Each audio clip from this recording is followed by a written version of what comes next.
Hello everybody, my name is Kelly Salter from names.co.uk and Register365, and I have with me my colleague Ian Beaumont. Afternoon everyone. So if I can just start by saying thank you for taking time out of your busy day to attend our webinar on the domain name explosion that's almost upon us. Now before I go any further, can I just do a quick sound check and screen check? So would you mind typing a yes if you can both see the screen and hear me clearly? Just have a look. Yep, brilliant. Thank you very much. So, to start with, who are we and why have we been asked to talk to you today? Well, I actually deal with all of the domain name extensions that we offer at the top level. So I'm the person that deals day to day with the organizations that either want to run, that either already run, or want to launch a new domain name extension. I work with our managed clients and brands on a day-to-day level, so I give advice and consultation on what domain names they should get to protect themselves or move into new markets, and how to get them back from third parties that have got there first. So the reason we've held this webinar today is that as of the 5th of February 2014, you will have a lot more choice in what domain name extension is right for you. And choice is good. As long as you make the right one, yes it is. So the topics we're going to cover today are what's changing in the domain name world, why do we actually need more domain names, how it's going to affect you and obviously your business, and which ones are right for you. Now, rather than have a Q&A section at the end, we welcome any questions throughout the webinar. Any questions that we don't actually get to throughout the webinar, don't worry, we will respond to you personally after we've finished in the next few days. So before we explain how you can spend your money wisely, getting the right domain name for your business, and not waste money getting the wrong extension, I just want to quickly explain what is happening. So we actually already had a fair bit of choice. We had the global extensions you're probably all familiar with, .com, .net, .org, .biz, .info. Some that you may not have actually even realized already existed. And then we've got the international country code extensions as well. Okay, but I'm not putting signs up for all of those because there are over 300, and I think the audience, and definitely I, would like some lunch. So what's changing? ICANN, which stands for Internet Corporation for Assigned Names and Numbers. Quite a mouthful. Yep, that's why I'm just going to say ICANN. Well, they are basically the organization that coordinates the Internet. They keep it secure and keep it stable. Well, they decided that we should have more choice and competition on the Internet. So they allowed organizations to apply for and run their own domain name extensions back in 2012. They received nearly 2,000 applications, some of which were from different applicants for the same extension. And naturally, we can't have two generic terms on the Internet like .shop or two geographic terms like .london pointing in different directions, or we get lost. So we had various different types of categories of domain extensions launching. So we had some new geographical options. So, for example, .london, Wales, and Paris.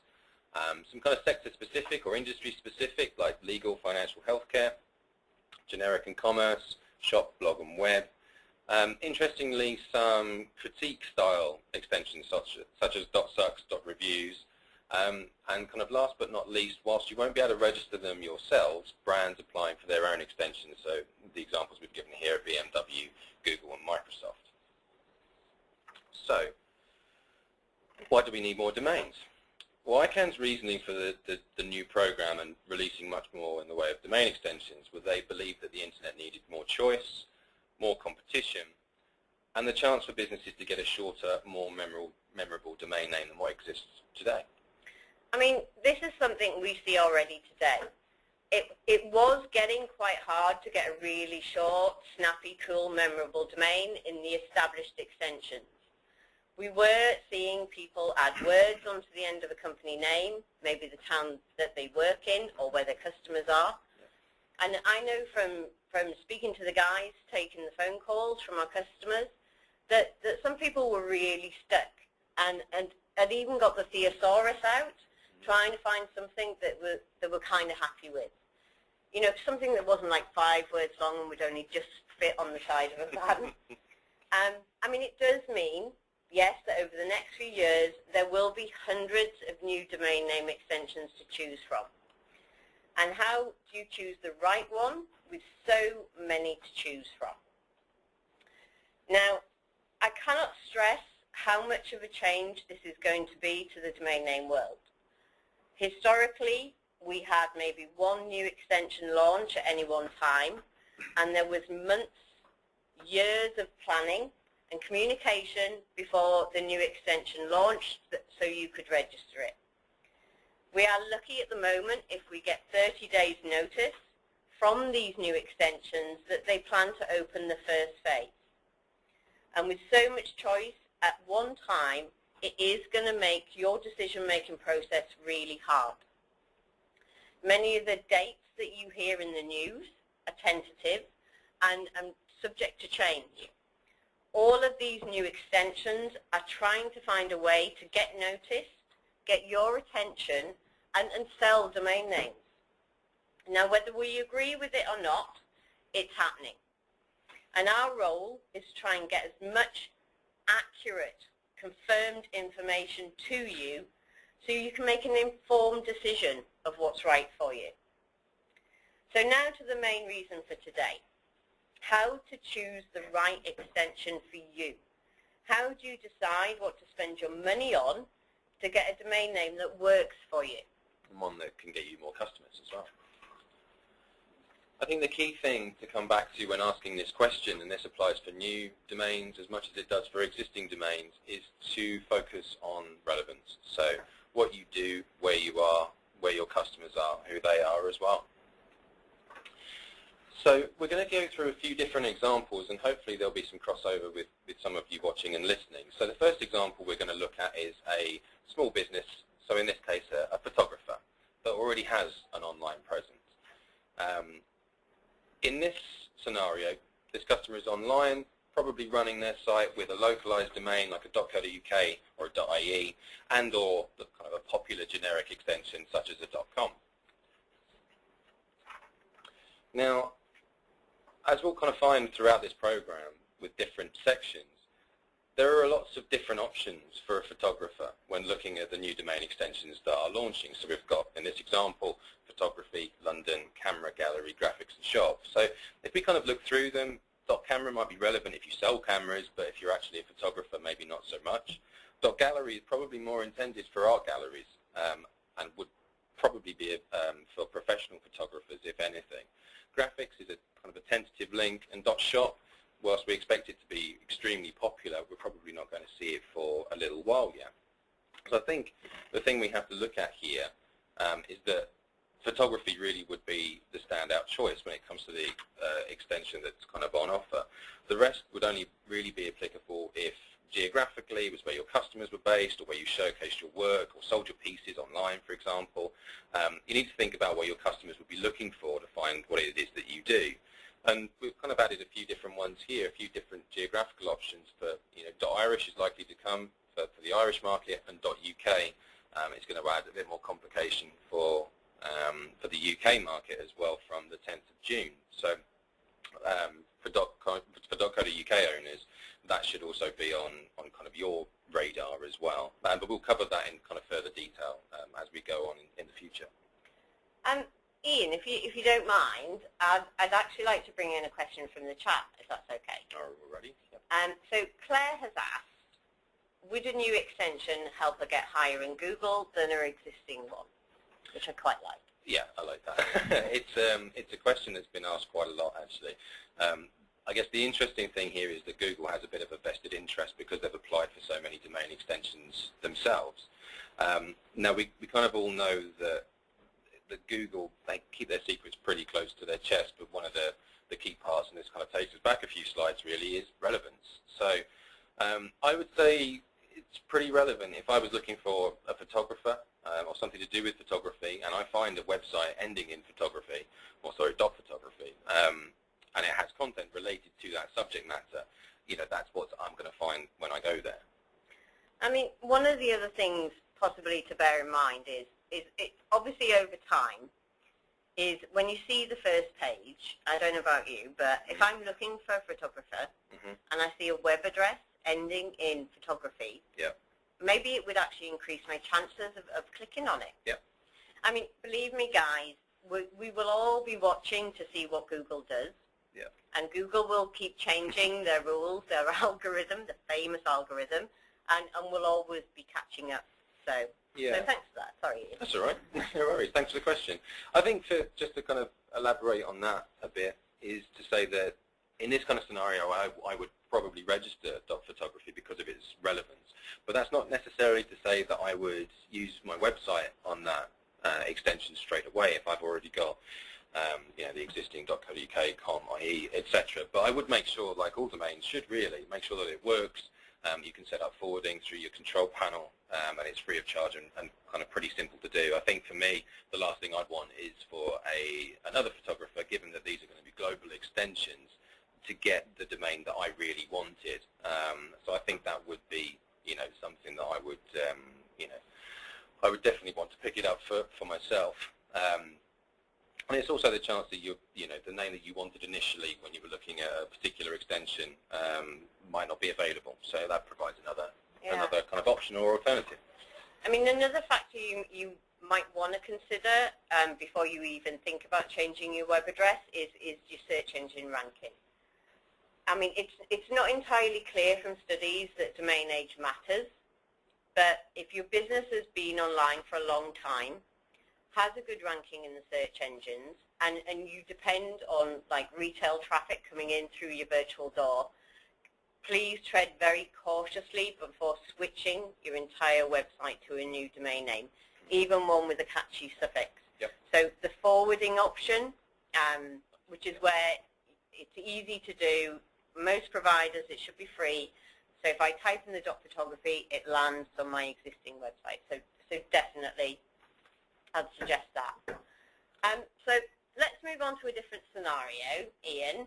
What if I'm not online yet and I want to start a new business? Okay, so in this scenario, we've looked at a hairdresser. There's no current online presence. This person is either kind of a bricks and mortar store or they're mobile or something like that. So the recommendation that we would still use, despite these new domain extensions coming, is to look at what's in the existing marketplace. So again, looking at the local domain, so a .co.uk or a .ie, depending on your market, excuse me, and the most popular generic extensions such as a .com. People like familiar domain extensions. They already have an element of trust, even if it's almost by proxy in the back of their mind. And the last thing a new business wants to be doing is putting their whole business on hold, in the vain hope that one of these new extensions launches on time with restrictions, requirements, and that they can meet to actually get one. But obviously there are going to be quite a few new domain extensions that are going to be relevant to this person at first glance. So you would consider new domain extensions if your primary, your existing domain extensions are not available, or basically the relevance of these new domain extensions are just too strong and too relevant to ignore. I mean, the interesting thing about the hairdresser scenario is it allowed us to highlight how complex this can be. So, I mean, if we have a closer look at the new extensions that seem at first glance highly relevant, I mean, .beauty, let's take .beauty. That 4 applicants applied to run .beauty. One of the applicants was L'Oreal, famous brand, we've all heard of them. Now, if L'Oreal wins and they get .beauty, an auction will decide that, by the way, L'Oreal don't want it to be open for registration from small and micro businesses. they stated they wanted it entirely for themselves. I mean, L'Oreal also is one of the applicants for .salon and .hair, and even .mobile. You know, if you're a mobile hairdresser, two of the applicants were again brands who wouldn't open it up. So, I mean, brands such as L'Oreal, you know, having exclusive use of a generic term has caused huge debate behind the scenes. Now, whether they will relent to public pressure and open it up is still remains to be seen. So this is why, you know, yes, there are potential extensions coming, possibly sometime in the future. If you're starting business now, don't necessarily put your plans on hold just in case. I think that the key thing here is that whether domain names will actually be open for registration and when they launch, what rules they will have, it's ever changing. So we know how kind of complex this is. So rather than hit all of our customers with all of the information up front, we'll only be showing on our websites either those that are available now or those that will be available soon, and we know the concrete information about. So if we were letting customers know that they've got a good opportunity of you know, say pre-registering a .salon domain, isn't necessarily going to help them plan that business. So when the new extensions confirm rules, launch dates, pricing, we'll be able to kind of arm our customers with the information that enables them to kind of make some real decisions. And what price they'll be is going to be a huge factor that absolutely a business needs to know to make an informed decision. I mean, I'm currently working with the .luxury extension, which will be coming in the next few months. And believe me, the cost is going to be very luxurious. It's pricing small micro businesses out of that particular extension. Yep. So we're not going to go into too much detail on this, but this we just wanted to show that whatever sector you're in, the likelihood is you're going to have some options here that in some way relate to what you do. So looking at the legal fraternity, for example, or looking at the financial industry, or looking at the healthcare industry, this theme runs throughout the whole program.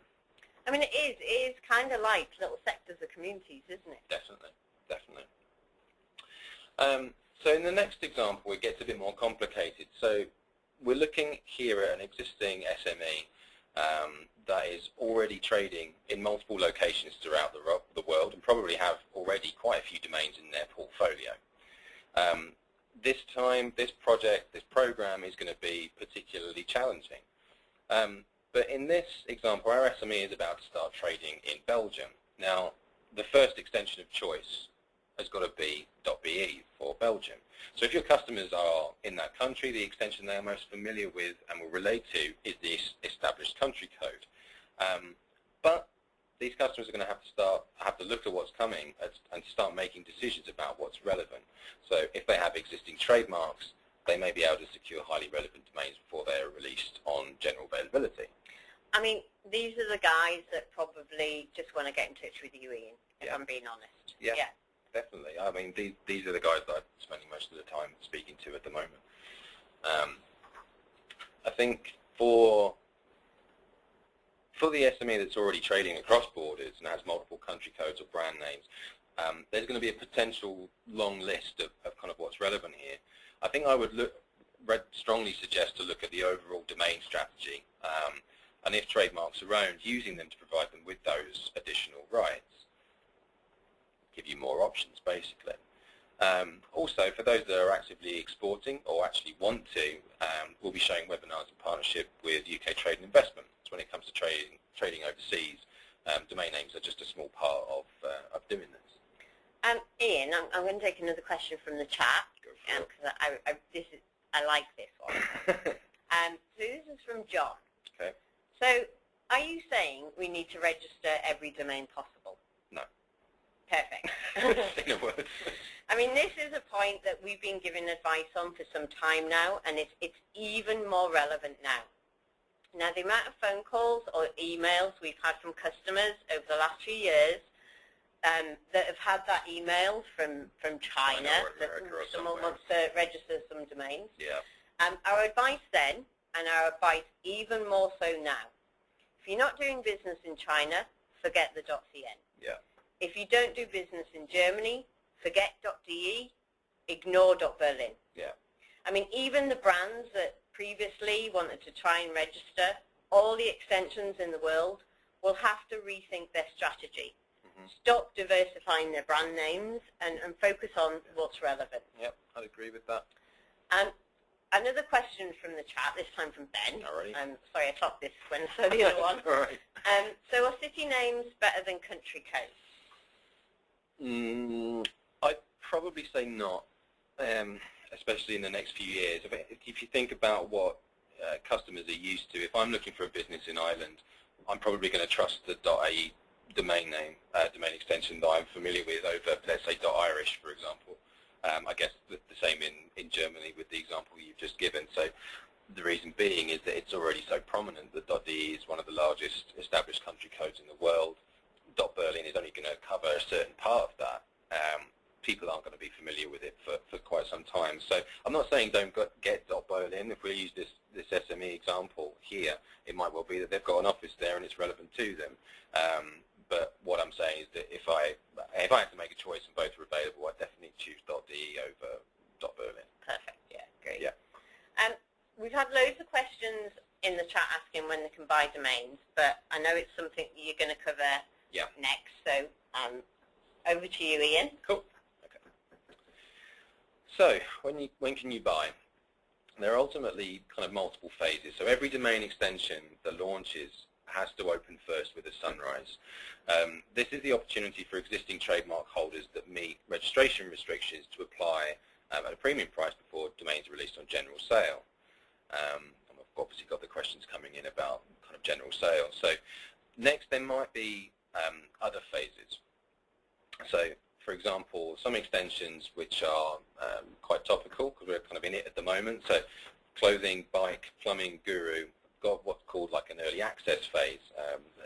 In previous launches we've had what's called a land rush, but in this particular instance, the first 7 days of general availability where people can apply at a higher price.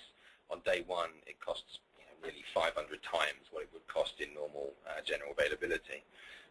Other extensions might have like an unregistered rights phase, so it might be that instead of a trademark they specify some kind of affiliation with a society or membership of community or proof that you reside in a particular geographical area.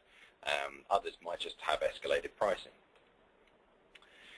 But then we go into general availability. So this is where we have the normal first come, first served, as long as you meet the restrictions and requirements. So this is the time when domains are kind of properly available on our website. If we go to the questions that are coming in from the chat in terms of when domains are launching, well, we're keeping our website up to date only when we have accurate confirmed timelines for a launch, much as we said earlier. So you'll find a dedicated section on our website in the Domains tab called New Domain Extensions, plus we're updating the blog and Facebook and Twitter, etc. We'll also be sending out regular newsletters.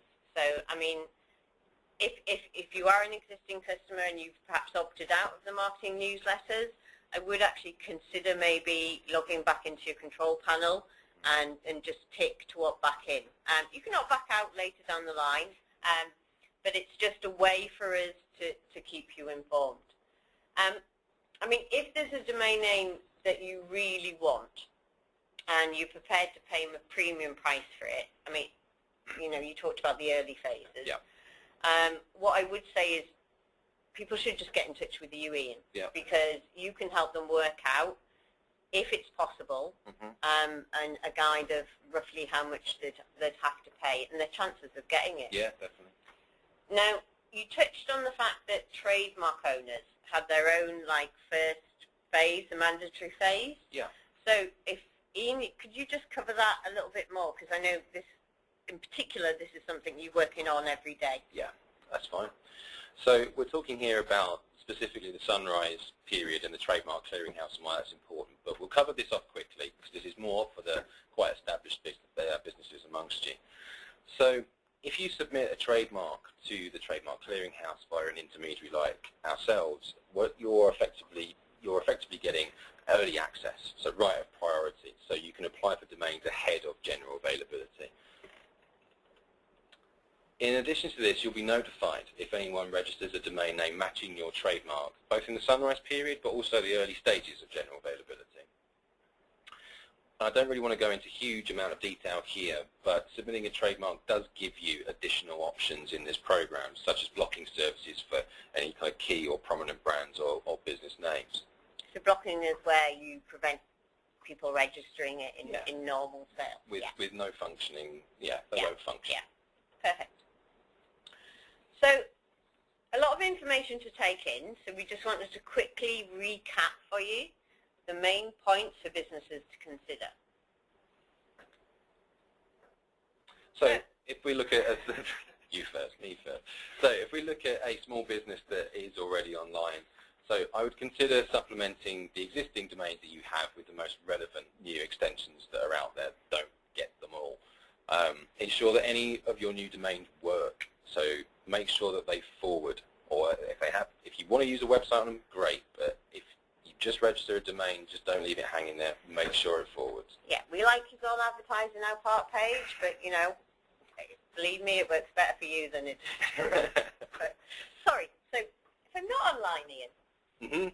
First consideration should be what's already there. Yeah, in our opinion. Absolutely. So traditional extensions, again, looking at the most kind of prominent local extension and the most prominent generic extension. Consider those new ones if the first choices aren't available or if the relevance is just too strong for you to ignore. And last but not least, the ones we feel really sorry for. These guys really need a bigger box. But yeah, the existing SMEs or the existing brands, think about the overall international domain strategy for now, but also map it out into the future and map those international domains to markets of presence and interest. Consider using the Trademark Clearinghouse, protecting your trademarks in these new extensions. There are ways and means to help you guys out. So thanks to everyone for watching. We hope this has been helpful. Like I say, we'll be getting to any questions that have been asked or haven't been able to answer, and we'll get to them personally after the fact. You can find out more about new domain extensions on our websites, which we're updating regularly. And if you have any kind of further questions after this webinar, then on Facebook, contact us via the site, and we'll be glad to hear from you. Thank you very much, everyone. Cheers. Bye for now. Bye for now.